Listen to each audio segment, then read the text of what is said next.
कभी कभी सबसे बड़ी कहानियां ना सबसे छोटे किरदारों से शुरू होती हैं। आज हम एक ऐसी ही कहानी पर बात करेंगे, एक नन्ही सी कश्ती की कहानी जिसका ख्वाब उसके अपने वजूद से भी कहीं बड़ा था। तो आइए देखते हैं कि इसका ये सफ़र हमें क्या सिखाता है। देखें, कहानी की बिल्कुल शुरुआत में ही इसका मकसद कितना साफ है। ये सिर्फ दरिया में घूमने की ख्वाहिश नहीं, बल्कि ये अपनी हदों से बाहर निकलकर इस पूरी दुनिया को देखने की एक गहरी तड़प है। तो जरा तसव्वुर करें, एक पुरसुकून सा गांव है, एक साफ शफाफ दरिया बह रहा है और उसके किनारे पर बंधी है एक छोटी सी नन्ही सी कश्ती। बस यही थी उसकी दुनिया, यही उसकी हकीकत। लेकिन उसके ख्वाब, वो तो दरिया के बहाव के साथ साथ ना जाने किन समंदरों तक जाते थे। और यहीं पर हमें कहानी की असल कश्मकश नजर आती है। एक तरफ है लकड़ी का एक छोटा सा कमजोर सा ढांचा जो किनारे से बंधा हुआ है, और दूसरी तरफ है पूरी दुनिया देखने के बड़े बड़े लामहदूद ख्वाब। बस यही तजाद है जो इस अजीम सफर को जन्म देता है। आप जानते हैं, जिंदगी के जो सबसे बड़े सफर होते हैं ना, वो अक्सर हमारी मनसूबाबंदी से नहीं, बल्कि किस्मत के एक ही झोंके से शुरू हो जाते हैं। इस नन्ही कश्ती ने तो सिर्फ ख्वाब देखा था, लेकिन कुदरत ने इस ख्वाब को हकीकत बनाने का इंतजाम खुद ही कर दिया। जरा इस लम्हे के बारे में सोचें। वो रस्सी जो एक तरह से उसका तहफ़्फ़ुज़ थी, वही तो उसकी कैद भी थी। और फिर हवा का एक तेज झोंका आता है और रस्सी खुल जाती है। ये एक ही लम्हे में आज़ादी भी है और एक अनजाना खतरा भी। सफ़र शुरू हो चुका था। लेकिन देखें, आज़ादी मिल जाना एक बात है, इस आज़ादी को संभालना और उसके साथ आने वाली मुश्किलों का सामना करना, ये बिल्कुल दूसरी बात है। अब नन्ही कश्ती का असल इम्तिहान शुरू होने वाला था। और ये बहुत ही फितरी रद्द-ए-अमल है, बिल्कुल समझ में आने वाली बात है। जब भी कोई अपने महफूज ठिकाने से निकलता है, तो पहला कदम हमेशा खौफनाक ही लगता है। नन्ही कश्ती का ये डर हमें याद दिलाता है कि बहादुरी का मतलब ये नहीं कि डर ना लगे। बहादुरी का मतलब है डर के बावजूद आगे बढ़ना।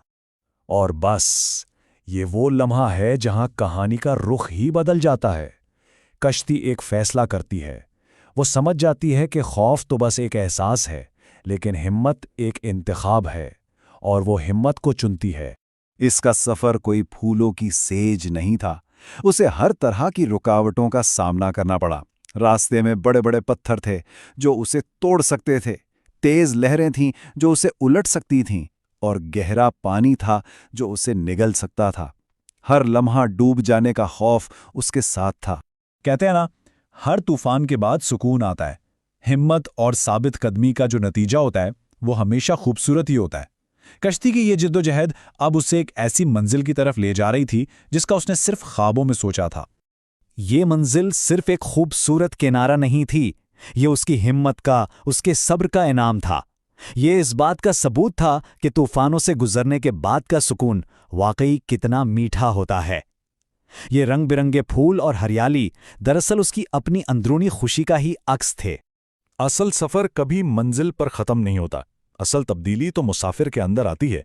कश्ती अब वापस लौट रही थी, लेकिन ये वो पुरानी डरी सहमी कश्ती नहीं थी जिसने सफर शुरू किया था।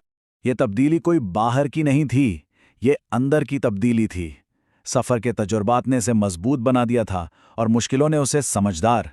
वो अब एक आम सी कश्ती नहीं रही थी, बल्कि एक तजुर्बाकार मुसाफिर बन चुकी थी। तो इस पूरे सफर का निचोड़ क्या था, सबक क्या था? एक बहुत ही सादा सी सच्चाई कि ये तीन चीजें, हिम्मत, सब्र और मेहनत, यही वो चाबियां हैं जो हर मुश्किल का ताला खोल देती हैं। ये कोई किताबी इल्म नहीं था, ये वो सबक था जो उसने खुद तजर्बा करके सीखा था।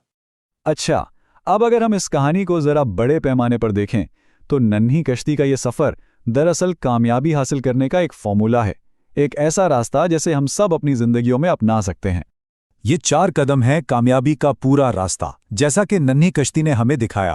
पहला कदम, कोई ख्वाब होना, कोई मकसद होना। दूसरा कदम, उस ख्वाब के लिए अपने डर का सामना करने की हिम्मत करना। तीसरा, रास्ते में आने वाली मुश्किलों पर सब्र करना। और चौथा और आखिरी कदम, अपनी कामयाबी को हासिल करना। और ये इस कहानी का सबसे ताकतवर पैगाम है। ये एक वादा है, ये कोई इत्तेफाक की बात नहीं, बल्कि जिंदगी का एक उसूल है कि हिम्मत और सब्र का फल हमेशा कामयाबी की सूरत में ही मिलता है।